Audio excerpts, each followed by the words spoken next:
Hello and welcome back. And in this video, we're going to be continuing forward for the cycle related interview question in LinkedList. And in this video, we're going to be basically detecting the start node for the cycle. So we're going to basically find out where the cycle starts. So given the linked list, single linked list, detect if there is a cycle or loop in the list. Also detect where the cycle started. Okay, so for example, in this example, 1, 2, 3, 4, 2, the output should be 2, basically telling us that this is where the cycle started. So my recommendation is, once again, pause the video, take first stab at it, and come back to see your solution. All right, so hope that went well. Let's take a look at visualization first before we jump into the code. So in this case, we're going to continue forward. So we have found the cycle. Now, next thing we're going to do is we're going to create two pointers, two new pointers, basically pointing at head once again.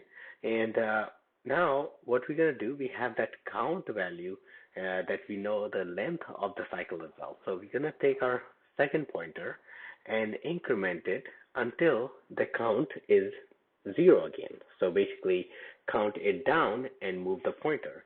So at that point, what's going to happen, your pointer 2 is going to be moved at somewhere inside the loop, inside the cycle, one of the node in the cycle. Okay, and then you start incrementing both pointers one by one.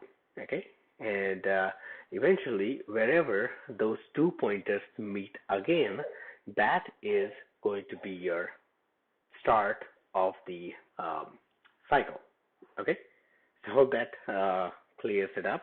So let's go ahead and take a look at the code, and we're going to continue from previous example, where we detected the length of the list or length of the cycle. Now what we can do here is we can create our two pointers. So let's create our PTR1 or pointer1 point to list, basically the head, and pointer2, same thing. And now what we're going to do is we are going to increment our pointer 2 or pointer 1, whichever you want to increment. While count is greater than 0, we want to use pointer 1, for example, and point to pointer 1 dot next. Okay, so we're going to just start moving that pointer. Then we want to start comparing them. So while pointer 1 dot data is not equal to pointer 2 dot data on this loop, and basically when they are while they are not equal, so this is like, running that comparison again, we want to start moving them one by one. Okay.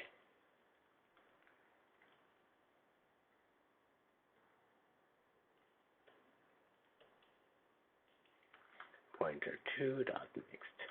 Okay, so it's moving until we found that they both are equal. When they are equal, at that point we know that both of them are pointing to the start of the cycle. So we simply say start of cycle is, and we simply print that. So pointer 1 dot data. Okay, let's go ahead and run this.